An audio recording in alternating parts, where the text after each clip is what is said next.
नमस्कार, NGO news में आप सभी का स्वागत है। मैं हूं आपके साथ गायत्री वर्मा। बिहार में जल्द ही इलेक्शन होने वाले हैं और इसी को लेकर पूरे देश में उथल पुथल भी मची हुई है, जहां मोदी सरकार रैलियां कर रही है और कुछ वादे भी करते आ रही है। हमारे साथ इस वक्त मौजूद है पंकज जी, जिनसे हम खास बातचीत करेंगे बिहार को लेकर। आइए जानते हैं पंकज जी का क्या कहना है। बिहार में इलेक्शन है, जल्दी इलेक्शन होने वाले हैं और उसका प्रचार प्रसार भी शुरू हो गया है, तो क्या लगता है किसकी सरकार आ सकती है? बिहार की जनता ये तय करेगी, जो मतदाता है। रह गई बात 15 सालों से जो बिहार में लगातार भाजपा, लोजपा, जदयू की ट्रिपल इंजन की सरकार, जो नरेंद्र मोदी जी बिहार के चुनाव में जाते हैं और कहते हैं डबल इंजन की सरकार, बिहार की जनता ने ट्रिपल इंजन की सरकार दी, तीनों इंजन फेल हो जाता है। जिस बिहार की धरती से माननीय प्रधानमंत्री जी बोली लगाकर आते हैं, जैसे समझते हैं कि बिहार का जनता बिकाऊ है। बिहार की जनता को जिस तरीके से छठ पर्व के नाम पर बेवकूफ़ बनाने का काम प्रधानमंत्री मोदी जी करते हैं, कहते हैं 5 किलो गेहूं 1 किलो चना। बिहार की जनता ने तय किया है, मोदी जी जिस दिन इस्तीफा देंगे उस दिन 500 किलो गेहूं और 100 किलो चना देंगे। प्रधानमंत्री जी, आपसे देश नहीं संभल रहा, आप इस्तीफा दे दीजिए। जिस तरीके से आपने जसोदाबेन जी को छोड़ा, जिस तरीके से आपने अपने घर को छोड़ा, आज आपका घर भी खुशहाल है और जसोदाबेन जी भी खुशहाल है। आप अगर देश को छोड़ देंगे, देश खुशहाल हो जाएगी। आपने देखा, जिस बिहार की बोली लगाकर आए थे 50 लाख 60 लाख, प्रधानमंत्री जी को पता ही नहीं है कि लाखों में या करोड़ में कितने शून्य पड़ते हैं। $5 ट्रिलियन की बात कर रहे थे प्रधानमंत्री जी, 5 किलो गेहूं पर आकर अटक गए। आत्मनिर्भरता की बात कहते हैं, देश की तमाम संपत्तियों को बेचकर। ये कैसी आत्मनिर्भरता है? घर के बर्तन हांडे सब बेच दिए। प्रधानमंत्री जी कहते हैं आत्मनिर्भर बनो। बिहार में बाढ़ समस्या की विभीषिका है, हर साल बाढ़ आती है। बिहार की जनता ने जो प्रधानमंत्री और उनके गठबंधन के नेताओं को जो कर्ज दिया है, प्रधानमंत्री जी डिफॉल्टर हैं। प्रधानमंत्री जी ने अपने उस कर्ज का अदायगी नहीं किया है।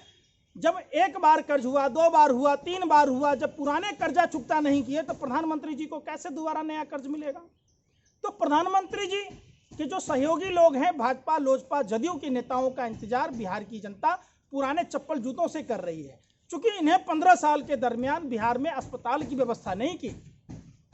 दरभंगा में एम्स के निर्माण की बात थी, उन्होंने वो नहीं किया। दरभंगा एयरपोर्ट चालू करने की बात थी, वो नहीं किया।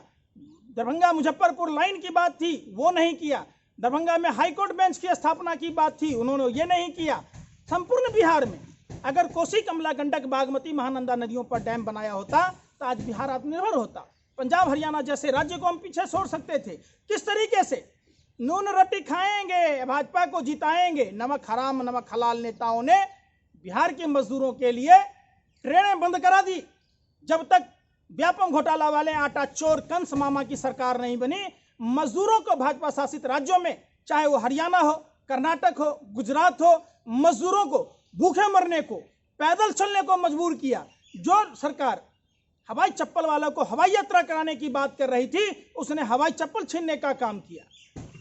बुलेट ट्रेन का सपना दिखाया, ट्रेन को बुलेट बना दिया, ट्रेनें बेच दी।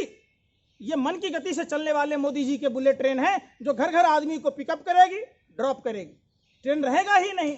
अब तो जनसत्ता में खबर छपी कि जिन 109 रूटों के 151 ट्रेनों का इन्होंने निजीकरण किया, वो अपने मन से दाम बढ़ा सकते।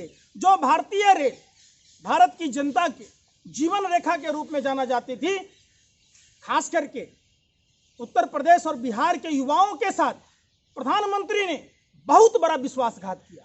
बैंक और रेल एक ऐसी संस्था थी जिसमें बिहार के लोग, गरीब किसान के बेटे, मजदूरों के बेटे, छात्र, नौजवान अपना कम मेरिट के आधार पर कंपटीशन फेस कर नौकरी पाते थे।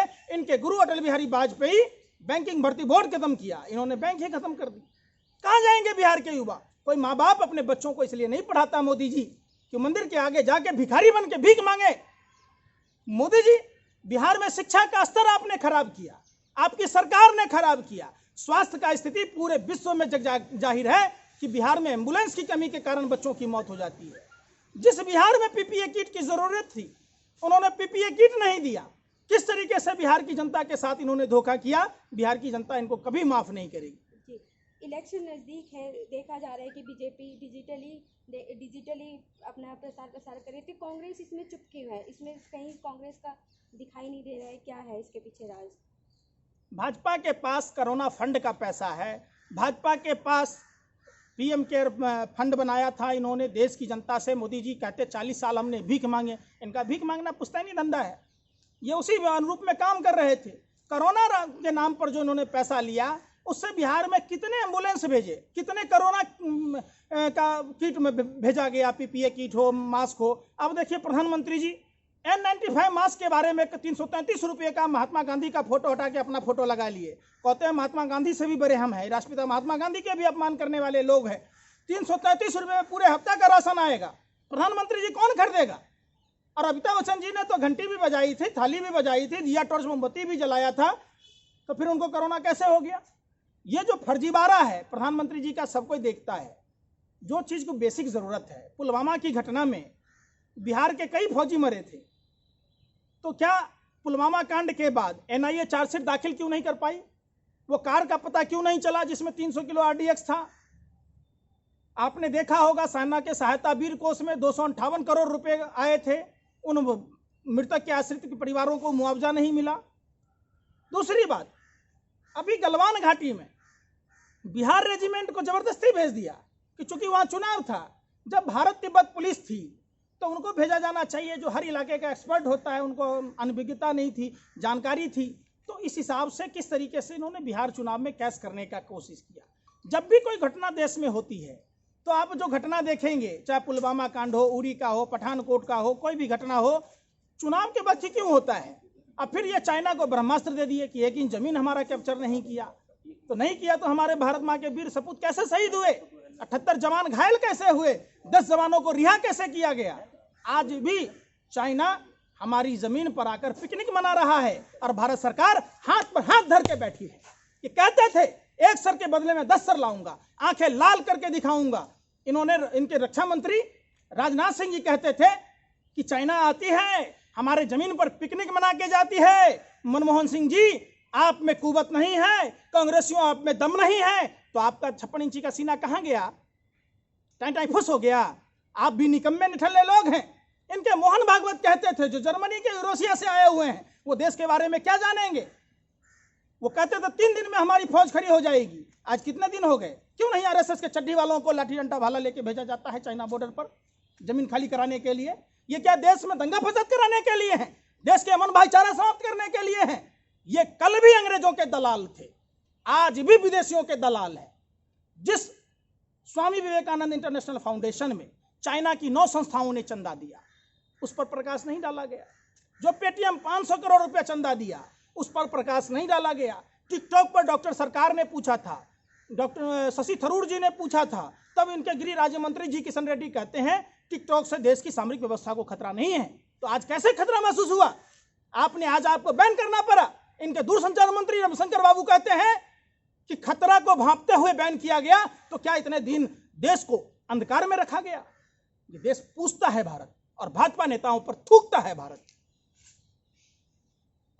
ये थे हमारे साथ पंकज जी, जिन्होंने बताया कि बिहार में इलेक्शन का किस तरीके से बीजेपी और प्रधानमंत्री मोदी जी इसका फ़ायदा उठा रहे हैं, और किस तरीके से लोगों को अपनी बातों में और अपने जो भी प्रयास किए जा रहे हैं उसमें बहला फुसलाकर लोगों को पागल बना रहे हैं।